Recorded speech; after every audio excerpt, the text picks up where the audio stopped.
اب بھائیو آخر میں میرے ایمان کا تقاضا یہ ہے کہ میں مکمل حدیث غدیر خم بیان کر دوں، یعنی میں اتنا اس کا ذکر کر رہا ہوں غدیر خم تو اس کے جتنے بھی طریق ہیں میں نے ریسرچ پیپر 5B میں لکھے ہیں، میں اس کو بیان کر دوں، لیکن ڈیٹیل میں جانے سے پہلے ایک دفعہ دروشی پڑھ لیجیے۔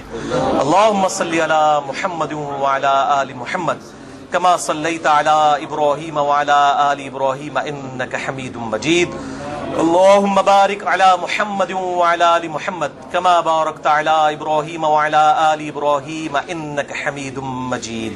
عثمان بھائی یہ والا ایسی بھی چلا دیں، کریٹیکل ریکارڈنگ ہو چکی ہے، یہ ریکارڈنگ میں آواز آ جاتی ہے اس بڑے ایسی کہ آپ چلا دیجیے انشاءاللہ۔ بلکہ سب سے زیادہ پسینہ تو مجھے آ رہا ہوتا ہے نا، کیونکہ میں بول رہا ہوتا ہوں، بولنے والے بندے کو زیادہ آتا ہے۔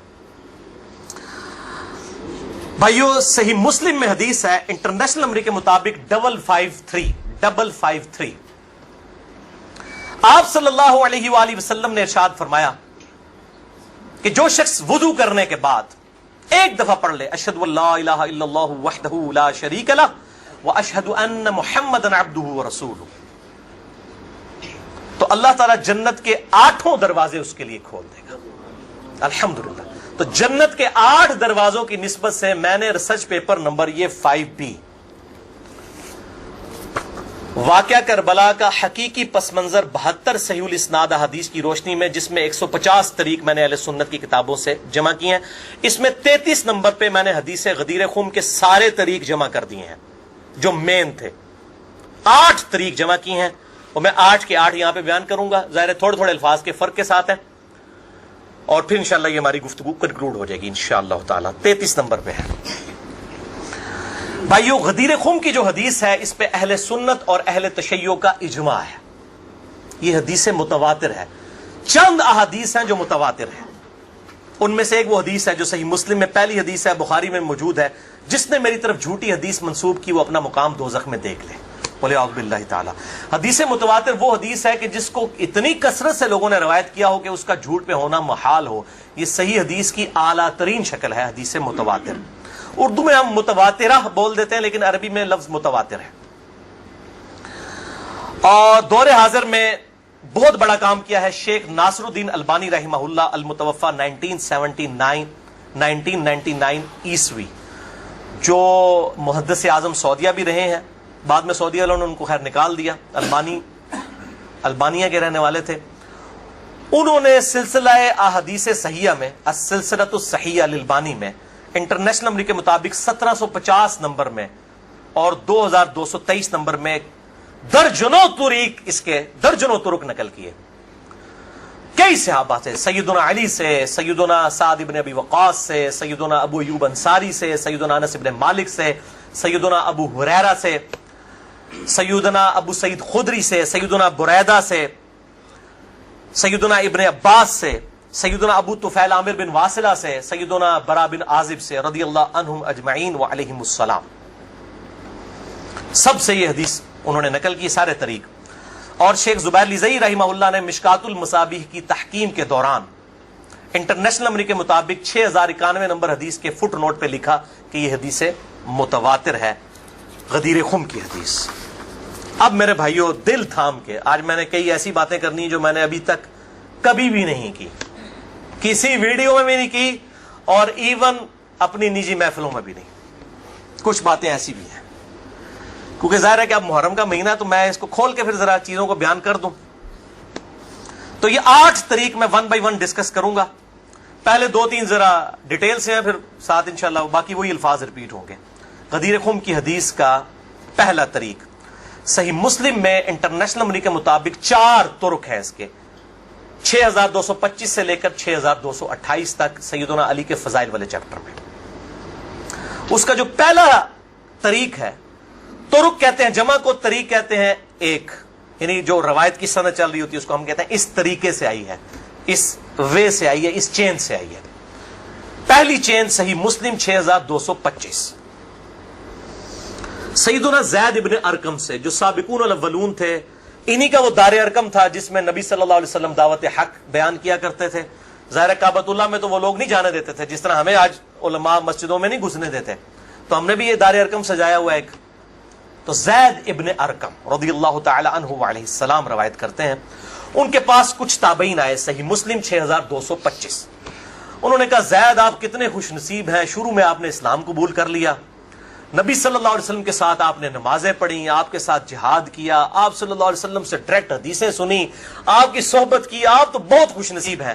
ہم آپ کے پاس صرف اس لیے آئے ہیں کہ آپ ہمیں کوئی ایسی بات سنائیں جو خود آپ صلی اللہ علیہ وسلم سے آپ نے سنی ہو۔ تو زید ابن ارقم نے کہا کہ میں بہت بوڑھا ہو چکا ہوں، ساری باتیں تو مجھے یاد نہیں ہیں، اس لیے میری معذرت قبول کرو، البتہ ایک کریٹیکل بات مجھے یاد ہے کہ آپ صلی اللہ علیہ وسلم جب حجۃ الوداع سے واپس آ رہے تھے اپنی وفات سے تقریباً 3 مہینے پہلے، تو مکے اور مدینے کے درمیان ایک خم نامی جگہ تھی، پانی کے لیے پڑاؤ کیا غدیر خم پہ، اور یہ بات ہے 18 ذوالحجہ 10 ہجری کی، اور 11 ہجری میں آپ صلی اللہ علیہ وسلم کی وفات ہو گئی ربیع الاول میں، تاریخ کنفرم نہیں لیکن دن سوموار تھا، صحیح بخاری میں آتا ہے۔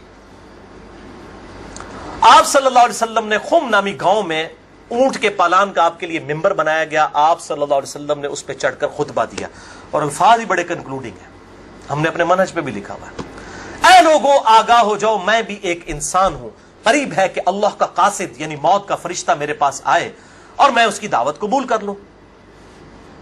لوگوں آگاہ ہو جاؤ، میں اپنے بعد تم میں 2 بھاری چیزیں چھوڑ کر جا رہا ہوں، یہ ہے حدیث ثقلین۔ ان میں سے پہلی چیز اللہ کی کتاب ہے، اس میں ہدایت ہے، اس میں نور ہے، تم اللہ کی کتاب کو پکڑو، اپنا تعلق اس کتاب کے ساتھ مضبوط کرو، اللہ کی کتاب اللہ کی رسی ہے، جو اس کو پکڑے گا ہدایت پر ہوگا، جو چھوڑ دے گا گمراہ ہو جائے گا۔ پھر زید ابن ارقم کہتے ہیں آپ صلی اللہ علیہ وسلم ترغیب دلاتے رہے، اللہ کی کتاب، اللہ کی کتاب، اللہ کی کتاب، لیکن امت نے چھوڑ دی کتاب۔ اور پھر آپ صلی اللہ علیہ وسلم نے فرمایا دوسری بھاری چیز میرے اہل بیت ہیں، میں اپنے اہل بیت کے معاملے میں تمہیں اللہ سے ڈراتا ہوں، میں اپنے اہل بیت کے معاملے میں تمہیں اللہ سے ڈراتا ہوں، میں اپنے اہل بیت کے معاملے میں تمہیں اللہ کا خوف دلاتا ہوں۔ اچھا، اب ظاہر ہے اس زمانے میں بھی لوگ موجود تھے، لوگوں کے کان کھڑے ہو گئے، حضرت معاویہ بن ابی سفیان رضی اللہ تعالیٰ عنہ کا دور تھا، تابعین نے سیدھا سوال ہی عجیب و غریب کر دیا، انہوں نے کہا زید یہ حضور کی بیویاں اہل بیت نہیں ہیں؟ دیکھو، بجائے پوچھنے کے سینئر صحابی سے پوچھتے کہ اہل بیت کون ہے، ان کو فوراً پتا چل گیا کام کی طرح ہو ہی جا رہا ہے، یہ حضور کی بیویاں اہل بیت نہیں ہیں۔ زید بن ارقم نے کہا کہ بیویاں اہل بیت ہیں، لیکن یہاں پر وہ مراد نہیں ہے، یہاں پر تو نبی صلی اللہ علیہ وسلم کے خاندان کے لوگ مراد ہیں، آل علی، آل عقیل، آل عباس، آل جعفر، وہ لوگ مراد ہیں اہل بیت، حضور کی بیویاں یہاں مراد نہیں ہیں، جن پر قیامت تک کے لیے صدقہ حرام ہے، یہ زید بن ارقم نے کہا۔ تو تھوڑا کوڑا سیجے طریق، اگلا بڑا سخت جے، میں ڈر رہا ہوں یہ بیان کرتے ہوئے، لیکن اس میں نے پمفلٹ میں لکھ دیا ہوا ہے، لیکن وہ لوگ پڑھ کے گزر گئے ہوں گے، لیکن میں اب آپ کو توجہ دلاؤں گا۔ صحیح مسلم 6228 نمبر طریق، اس میں پتہ کیا الفاظ ہیں؟ اس حدیث کے اینڈ پہ تابعین پوچھتے ہیں کہ کیا نبی کی بیویاں اہل بیت نہیں ہیں؟ تو زید ابن ارقم کہتے ہیں اللہ کی قسم نہیں، اللہ کی قسم نہیں، عورت تو کتنا عرصہ کسی مرد کے ساتھ گزارتی ہے، بعد میں اس کا مرد اسے طلاق دے دیتا ہے، وہ اپنے میکے واپس آ جاتی ہے، تو عورت کیسے اہل بیت ہو سکتی ہے؟ ایسا ہی مسلم پڑھ رہے جے بھائی، اصول کافی نہیں پڑھ رہا ہے مولویوں،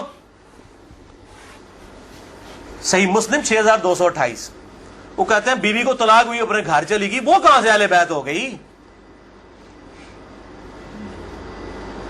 یہاں تو نبی صلی اللہ علیہ وسلم کے خاندان والے مراد ہیں، جن پر قیامت تک کے لیے صدقہ حرام ہے۔ زید ابن ارقم کو ریال نہیں ملتے تھے، نہ سعودیہ سے نہ ایران سے، وہ تو صحابی تھے نا رضی اللہ تعالیٰ عنہ، حق بیان کیا انہوں نے۔ اچھا یہ نہ سمجھیں یہ کہہ دیں کہ زید ابن ارقم کا اجتہاد ہے، اے بھائی اجتہاد نہیں ہے، سن لو، ایک معنوں میں اہل بیت بیویاں ہیں سورۃ الاحزاب آیت نمبر 33 کے تحت، لیکن یہ جس اہل بیت کے بارے میں اللہ سے ڈراتا ہوں ان کے ساتھ اس نے سلوک کرنا، یہ وہی لوگ تو ذبح ہوئے ہیں، آل عقیل ذبح ہوئے، آل جعفر ذبح ہوئے، آل عباس جعفر ہوئے، آل علی ذبح ہوئے، انہی کی اولادیں ذبح ہوئی ہیں نا. یہ 72 جو ہم شہدائے کربلا کہتے ہیں انہی کے بارے میں ڈرایا تھا، جن کے بارے میں غیبی خبر دی گئی تھی کہ ان کے ساتھ امت برا سلوک کرے گی. اچھا، یہ زید ابن ارقم کا اجتہاد نہیں ہے میرے بھائیوں، اس کی سپورٹ میں صحیح مسلم سے 2 مرفوع حدیثیں اپنے محبوب صلی اللہ علیہ وسلم کی حدیثیں بیان کرتا ہوں. سنیں پہلی حدیث انٹرنیشنل نمبر کے مطابق صحیح مسلم میں 6261 نمبر. اما عائشہ رضی اللہ تعالی عنہا وعلیہ السلام خود روایت کر رہی ہیں کہ ایک دن نبی صلی اللہ علیہ وسلم اس حال میں برآمد ہوئے کہ آپ صلی اللہ علیہ وسلم نے ایک کالے رنگ کی چادر اوڑھی ہوئی تھی جس پہ نقش و نگار بنے ہوئے تھے جیسا کہ اونٹ کے کجاووں کے ہوتے ہیں. کالے رنگ کی منقش چادر اوڑھی ہوئی تھی. اتنے میں سیدنا حسن آئے، آپ صلی اللہ علیہ وسلم نے ان کو اپنی چادر کے نیچے لے لیا. پھر سیدنا حسین آئے، ان کو اپنی چادر کے نیچے لے لیا. پھر سیدہ فاطمہ آئی، ان کو اپنی چادر کے نیچے لے لیا. پھر سیدنا علی آئے، ان کو بھی اپنی چادر کے نیچے، ان چاروں کو لیا. اور 5ویں خود، جس سے 5 تن پاک کا ہم کانسیپٹ لیتے ہیں، 5 اس چادر کے نیچے لیا. سیدہ عائشہ کو نہیں لیا. پوائنٹ ٹو بی نوٹڈ، وہ راوی ہیں، وہ دیکھ نہیں ہے منظر. اور اما عائشہ دیکھ لیں کتنی منصف مزاج تھی، انہوں نے یہ روایت بیان کر دی. ورنہ کسی درجے میں اپنے بارے میں بھی سوچ سکتی تھی کہ مجھے نہیں لیا گیا. لوگ کل کو سوال کریں گے کہ آپ کو کیوں نہیں لیا گیا، آپ اہل بیت نہیں تھیں، یقیناً تھی. لیکن یہ والا معاملہ جو ہے وہ ایکسٹرا آرڈنری ہے، اسپیشل پروٹوکول ہے. چادر کے نیچے لیا. پھر آپ صلی اللہ علیہ وسلم نے سورۃ الاحزاب کی آیت نمبر 33 پڑھی، انما یرید اللہ لیذھب عنکم الرجس اہل البیت ویطہرکم تطہیرا. اے نبی کے گھر والو، اللہ تو صرف یہی چاہتا ہے کہ ہر طرح کی ناپاکی تم سے دور کر دے اور تمہیں خوب صاف ستھرا کر دے. راویہ اما عائشہ ہیں، خود چادر کے نیچے نہیں ہیں. علی، حسن، حسین اور سیدنا علی ہیں، سیدہ فاطمہ ہیں، اور نبی صلی اللہ علیہ وسلم 5ویں خود. تو زید ابن ارقم نے کوئی غلط بات نہیں کی ہے، ان کو یہ حدیثیں پتہ تھیں. اور دوسری حدیث صحیح مسلم سے ہی انٹرنیشنل نمبر کے مطابق 6220 نمبر. یہ بڑی لمبی حدیث ہے، میرا ٹاپک کسی دوسری طرف چلا جائے گا اور کچھ بن جانا ہے. چونکہ میں اس کو لکھ چکا ہوں ان 150 روایتوں والے 72 والے احادیث والے، لہذا میں اس کا ایک پورشن بیان کرنے لگا ہوں. باقی جسے شوق ہو تو وہ پڑھ لے، اس کے اندر میں نے لکھا ہے اس کا پورا طریق، ورنہ معاملہ کہیں سے اور ہی نکل جانا ہے. پھر سب و شتم والا ایشو ڈسکس ہو جانا ہے، حضرت معاویہ کے دور میں جو سیدنا علی کے پر لعنت ہوتی تھی، وہ والا ٹاپک اس میں ڈسکس ہو جانا ہے. اس لیے میں اس حدیث کا آخری جز بیان کر رہا ہوں کہ سیدنا سعد ابن ابی وقاص رضی اللہ تعالیٰ عنہ کہتے ہیں کہ جب آیت مباہلہ نازل ہوئی نجران کے عیسائیوں کے ساتھ، نبی صلی اللہ علیہ وسلم کی 1-to-1 ڈبیٹ ہوئی. اینڈ پہ ہوا کہ ٹھیک ہے مباہلہ کرتے ہیں، کون حق ہے کون باطل ہے. سورہ ال عمران آیت نمبر 61 نازل ہوئی، فَقُلْ تَعَالَوْا نَدْعُوا أَبْنَاءَنَا وَأَبْنَاءَكُمْ وَأَنفُسَنَا وَأَنفُسَكُمْ وَنِسَاءَنَا وَنِسَاءَكُمْ وَأَنفُسَنَا وَأَنفُسَكُمْ. کہ نبی صلی اللہ علیہ وسلم کو کہا گیا کہ ان کو کہو اپنے بیٹوں کو لے آؤ، ہم بھی اپنے بیٹوں کو لے آتے ہیں. تم بھی اپنی عورتوں کو لے آؤ، ہم بھی اپنی عورتوں کو لے آتے ہیں. تم خود بھی آ جاؤ، ہم خود بھی آ جاتے ہیں. پھر اللہ کے حضور اوپن میدان میں دعا کرتے ہیں، جھوٹے پہ اللہ کی لعنت. اس کو مباہلہ کہتے ہیں. لیکن نہیں آئے. سعد ابن ابی وقاص کہتے ہیں کہ نبی صلی اللہ علیہ وسلم، قرآن میں کیا حکم آیا تھا؟ اپنے بیٹوں کو لے کر آؤ. تو کس کو لے کے آئے؟ سیدنا حسن، سیدنا حسین، سیدنا علی. اور ساتھ کیا تھا؟ اپنی عورتوں کو لے کر آؤ. نبی صلی اللہ علیہ وسلم کی عورت کون تھی؟ سیدہ عائشہ، سیدہ حفصہ، باقی امہات المومنین. لیکن ان کو نہیں لائے، سیدہ فاطمہ کو لے کر آئے. Point to be noted. نازمیوں کے لیے پکی. اگر آپ کو کہے اپنے گھر کی عورتوں کو لے آؤ تو سب سے پہلے بیوی لائی جاتی ہے. آیت مباہلہ میں بیوی نہیں آئی، سیدہ فاطمہ آئی ہیں. اگلی گلا آپ سمجھ جاؤ بھائی زید ابن ارقم نے کیوں کہا. صحیح مسلم 6228 کہ بیوی تو خاوند کے ساتھ کافی عرصہ گزارتی ہے، جب طلاق ہو جائے تو وہ اپنے میکے واپس چلی جائے. حالانکہ نبی صلی اللہ علیہ وسلم نے کسی کو نہیں دی طلاق، لیکن اتنی ننگی بات اس لیے ان کو کرنی پڑی، اتنی سخت بات، تاکہ حق کھل کے بیان ہو. اور نبی صلی اللہ علیہ وسلم نے بھی آپ دیکھ لیں قرآن میں حکم تھا عورتوں کو لے کر آؤ، بیویاں نہیں لے کے آئے.